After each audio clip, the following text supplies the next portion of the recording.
Now, Chief Meteorologist Scott Dorval with the On Your Side forecast.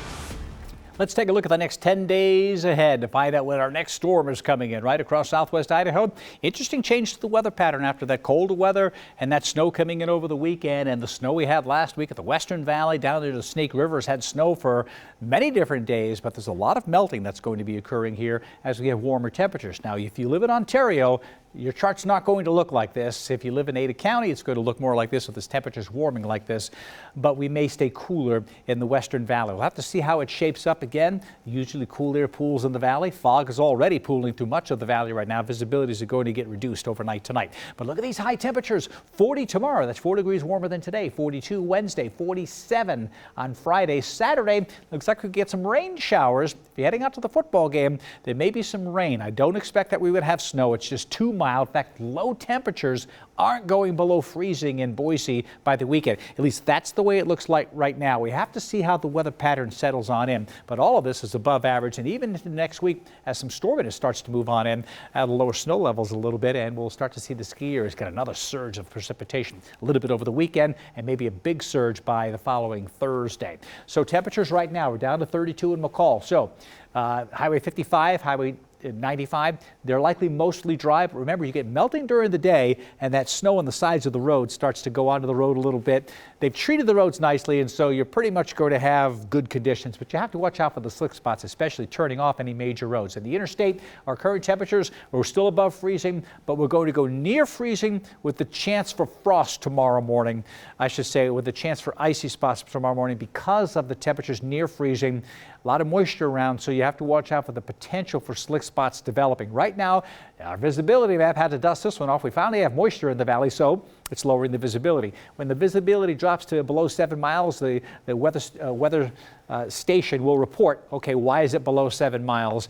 Something has to be obstructing visibility, and in this case, it's fog. So it's at 5 miles in Boise. You can see just fine. It's just a little lower than normal. Now Caldwell is down to 1.75, so that's still very easy to drive, and it's not a huge issue. But when you start getting to a mile or less, then we start to have some issues. 2 miles in Ontario, 3 miles in Mountain Home, and it can get really dense in some pockets, as you know. And so that's something just to remind everybody, drive carefully, because if you enter some dense fog anywhere, keep in mind there can be ice associated with that as well, something that we'll have to watch as we head into tomorrow morning. In the meantime, the Sun Valley area today popping above freezing and lifting the clouds. You see a beautiful Baldy in the background there with all that snow. 39 for the high temperature tomorrow, Wednesday 39. And Thursday, 38. So not as much happening, but still, because of the snow cover, if you have snow in the ground, you'll likely get colder. Now, the Western Valley, you've got snow on the ground. You will get colder than Ada County will, but places up in Sun Valley where the clouds can break it, you don't have the low valley fog mixed in under an inversion, you tend to get much colder temperatures at night. So teens are likely at that higher elevation as well. Here are the snow reports, okay?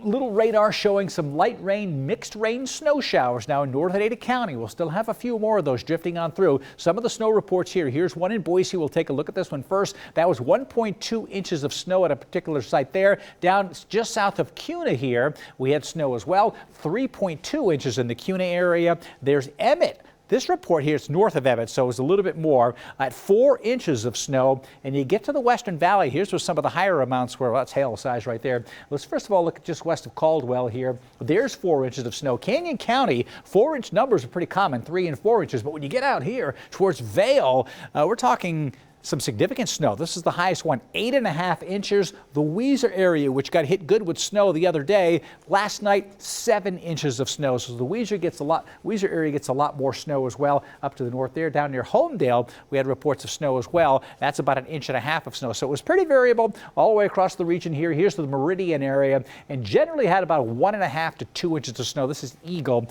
2 in Eagle, about 1.5 in the Meridian area, but it was melting so fast this morning it was hard to measure it if you weren't measuring while it was coming down. Most of the precipitation is going to the south, but those lingering sprinkles can add moisture to dry roads that could freeze tonight. So patchy ice is what we'll watch out for. The main jet stream is to our south right now and should likely stay there for a little while. Now, this is the future cast. Light wind. You don't see too much going on. Let's push this ahead to midday tomorrow. You get that southeast breeze developing in the morning hours, but it's not that strong, and so we still have a deck of low clouds trying to break over Ada County as we go into the afternoon tomorrow.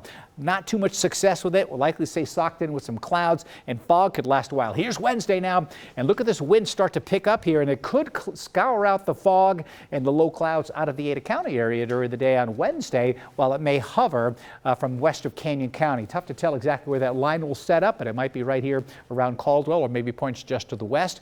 This is the type of weather you have to watch each morning to see how it's going to set up. But it's that time of year when it's not precipitating, but you've had it, you tend to get the fog lingering. So my exclusive true view of tomorrow's weather today: some dense morning fog. It'll get a little milder, stay mostly cloudy. So watch out for the fog. Highs near 40, around 41 in Idaho City, 43 in Garden Valley with some morning fog around as well. Long Valley, many of the valleys could have some fog. Temperatures going above freezing and then below freezing promote melting, and then more evaporation promotes valley fog, and so that's something we have to watch for. Even in the Stanley Sun Valley area, temperatures in the 30s tomorrow, 41 degrees in Twin Falls with a partly cloudy sky and light wind as well.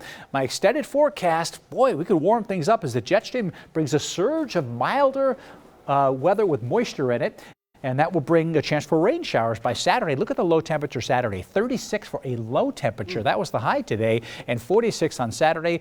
It was a few weeks ago we were saying that was cold. Now that's warm. That's short sleeve weather coming on in. How about that on Saturday, huh? Yeah, I was going to say, if you're heading out to the game on the Blue, just bring some rain gear. Yeah, no umbrellas, of course, in the stadium. Right. But bring some rain gear just in case. And as we get closer, I'll try to detail the hours of when that would happen. Hopefully it might be a little drier than we think. Yeah, hopefully. Exactly. All right, Sure. Thanks, Scott.